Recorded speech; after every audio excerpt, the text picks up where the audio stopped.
Assalamualaikum warahmatullahi wabarakatuh.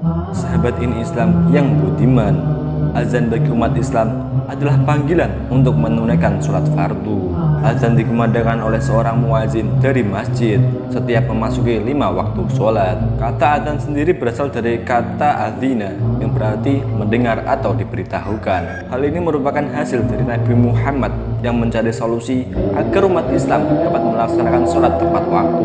Sebagai penanda tiba waktu sholat, maka sebagian para sahabat kemudian memberikan saran kepada Rasulullah SAW. Ada yang berpendapat dengan memakai trompet, lonceng, dan azan.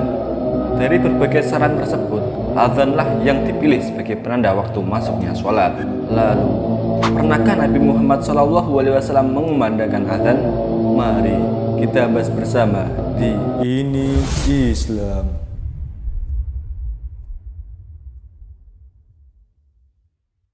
Ketika membicarakan azan, sahabat Bilal radhiyallahu an adalah sosok yang tidak dapat dipisahkan. Perannya sebagai salah satu muadzin yang mengingatkan datangnya waktu sholat pada masa Rasulullah SAW sangat signifikan.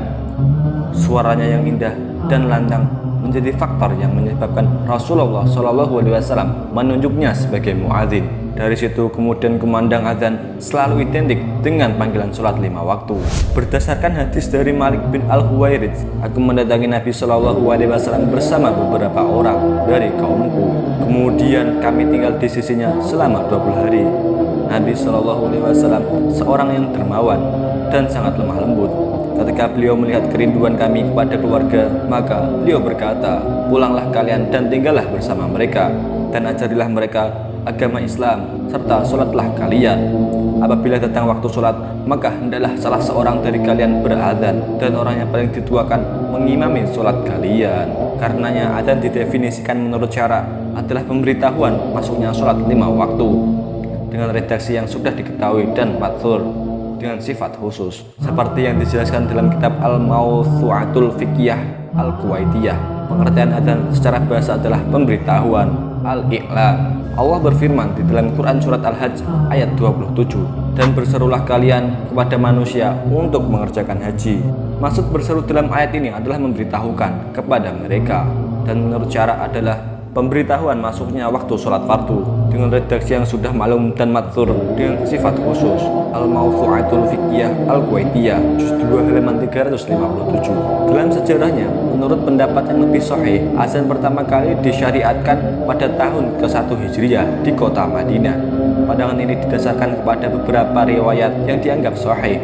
Demikian sebagaimana dijelaskan dalam kitab Al-Mawsu'atul Fiqhiyah Al-Kuwaitiyah. Menurut pendapat yang lebih sahih, azan pertama kali disyariatkan di kota Madinah pada tahun pertama Hijriah karena adanya beberapa riwayat yang sahih yang menjelaskan akan hal tersebut.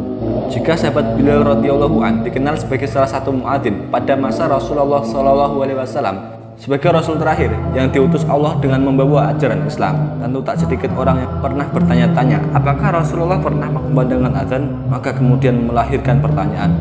Ternyata Rasulullah memang tidak pernah azan karena Allah memerintahkannya demikian, yang ditulis oleh Kiai Muhajirin Amsar, ulama Betawi yang dikenal kealimannya dan sangat produktif. Dalam hal ini ia menghadirkan pandangan Syekh Abdullah Asy-Syarqawi yang dikemukakan di dalam kitab Hasyiyatut Tahrir.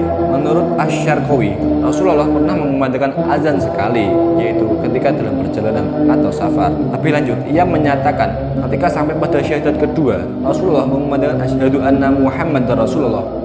Pendapat lain atau kilah yang dikumandangkan adalah asyhadu anni Rasulullah. Demikian sebagaimana dikemukakan oleh Kiai Muhajirin Amsar Betawi. Syekh Abdullah Asy-Syarqawi di dalam kitab Hasyiyatut Tahrir berkata, Rasulullah SAW pernah sekali melakukan azan ketika dalam perjalanan. Kemudian dalam azan tersebut beliau mengumandangkan asyhadu anna Muhammadar Rasulullah, dan pendapat lain atau kilah beliau mengucapkan asyhadu anni Muhammadar Rasulullah. Jadi menurut Asy-Syarqawi, Nabi Muhammad SAW pernah mengumandangkan azan sekali saat tengah safar atau berada di dalam perjalanan. Setelah itu, beliau tidak lagi mengumandangkan azan karena menunjuk Bilal bin Rabah sebagai muadzin. Bilal dipilih langsung oleh Rasulullah SAW di Madinah sebagai seorang muadzin pertama dalam sejarah untuk mengumandangkan panggilan azan dari Masjid Nabawi. Di samping itu, Beberapa ulama pun berpendapat Nabi Muhammad SAW tidak pernah adzan semasa hidupnya karena beberapa alasan. Nabi Muhammad SAW tidak pernah adzan karena hal tersebut merupakan perintah dari Allah Subhanahu wa Ta'ala. Hal ini dikarenakan panggilan atau seruan dari Rasulullah SAW merupakan hal yang wajib. Wajib artinya tidak dapat ditunda ataupun ditinggalkan. Maka dikhawatirkan orang yang tidak menjawab seruan akan termasuk ke dalam golongan orang-orang yang haram. Seperti firman Allah dalam Quran Surat An-Nur ayat 63. Allah mengetahui orang-orang yang keluar secara sembunyi-sembunyi di antara kamu dengan berlindung kepada kawannya. Maka adalah orang-orang yang menyalahi perintah Rasulnya takut akan mendapat cobaan atau ditimpa azab yang pedih. Imam Al-Naisaburi dalam Nur Al-Absar berkata, bersaksi kepada Nabi Muhammad SAW juga merupakan bagian dari azan itu sendiri. Jadi tidak benar baginya untuk bersaksi atas dirinya sendiri. Jelasnya di dalam keterangan sejumlah hadis yang dikutip dari buku Tadilul Adillah 4 oleh Haji Muhammad Syafi'i Hazami, Rasulullah SAW pernah beberapa kali mengumandangkan adzan, namun bukan dalam konteks seruan untuk sholat. Salah satunya seperti yang diceritakan oleh Abu Rafi radhiyallahu an. Rasulullah SAW pernah terlihat membacakan adzan pada cucunya yang baru lahir. Aku pernah melihat Rasulullah SAW melakukan adzan pada telinga Husain ketika ia dilahirkan oleh Fatimah dengan azan sholat. Hadis riwayat Abu Dawud dan At-Tirmizi.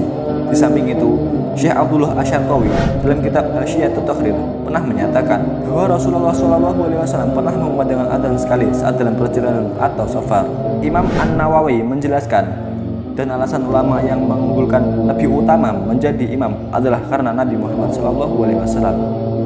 Kemudian Khulafaur Rasyidin menjadi imam dan mereka tidak mengumandangkan adzan. Begitu pula dengan ulama-ulama senior setelah mereka. Dan jawaban mereka adalah karena Nabi Muhammad SAW lebih memperhatikan menjadi imam. Begitu pula dengan khalifah-khalifah dan imam-imam setelahnya. Mereka tidak mengumandangkan azan disebabkan mereka sibuk dengan urusan umat muslim yang tidak bisa digantikan dengan selain mereka. Maka tidak ada waktu kosong untuk mengumandangkan azan dan kemuliaan waktunya. Adapun menjadi imam sholat merupakan suatu keharusan bagi mereka. Inilah takwil yang kuat berdasarkan riwayat dengan sanad sahihnya Imam Al-Baihaqi dari Umar bin Al-Khattab yang mengatakan, seandainya saya berkesempatan untuk mengumandangkan azan saat menjadi khalifah, maka saya akan mengumandangkan azan. Ulama fikih telah merumuskan hikmah-hikmah di balik alasan kenapa Rasulullah SAW tidak pernah mengumandangkan azan selama mengemban amanat sebagai Rasul. Pertama, jika Rasulullah mengumandangkan azan, maka dikhawatirkan orang yang tidak menjawab seruannya akan termasuk ke dalam golongan orang yang akan mendapat azab. Allah berfirman di dalam Quran Surat An-Nur ayat nomor 3, maka hendaklah orang-orang yang menyalahi perintah Rasulullah takut akan ditimpa cobaan atau azab yang pedih. Di dalam kitab Mawahibul Jalil oleh Imam Al-Hid disebutkan bahwa azan ditinggalkan oleh Rasulullah SAW karena jika ia mengatakan hayya ala sholat dan umat Islam tidak segera melaksanakan, maka mereka akan disiksa sesuai ayat tersebut. Kedua, Rasulullah adalah penyeru dan ia tidak boleh bersaksi atas dirinya sendiri dengan mengucap kalimat asyhadu anna Muhammadan Rasulullah. Ketiga, jika Rasulullah mengumandangkan adzan dan ia mengucap asyhadu anna Muhammadan Rasulullah, yang berarti Nabi Muhammad bersaksi atas dirinya sendiri. Dengan demikian, maka akan muncul pemahaman bahwa akan ada Nabi setelah dirinya. Keempat, orang yang pertama kali mengetahui lafaz adzan adalah Abdullah bin Zaid lewat mimpinya. Dengan demikian, Rasulullah mewakilkan kepada selain dirinya untuk mengumandangkan adzan. Yang kelima, Rasulullah dan para khalifah setelahnya tidak berkesempatan untuk mengumandangkan adzan karena sempitnya waktu di tengah urusan umat Islam. Masya Allah, ternyata ada banyak sekali alasan dan hikmah di balik Rasulullah SAW yang tidak mengumandangkan adzan. Jadi kita sebagai seorang mukmin harus tetap menjaga dan mengumandangkan adzan karena adzan merupakan salah satu perintah dari Rasulullah SAW kepada kaum muslimin di masa lalu sebagai pertanda mengingatkan waktu masuknya sholat. Azan juga sebagai penyeru kepada umat manusia untuk ingat kepada Tuhannya. Jangan terlalu sibuk dengan urusan dunia. Sisihkanlah waktu untuk berserah diri padanya. Rasulullah SAW bersabda, apabila azan dikumandangkan, maka setan akan berpaling sambil kentut hingga dia tidak mendengar azan tersebut. Apabila azan selesai dikumandangkan, maka ia pun kembali. Apabila dikumandangkan setan pun berpaling lagi.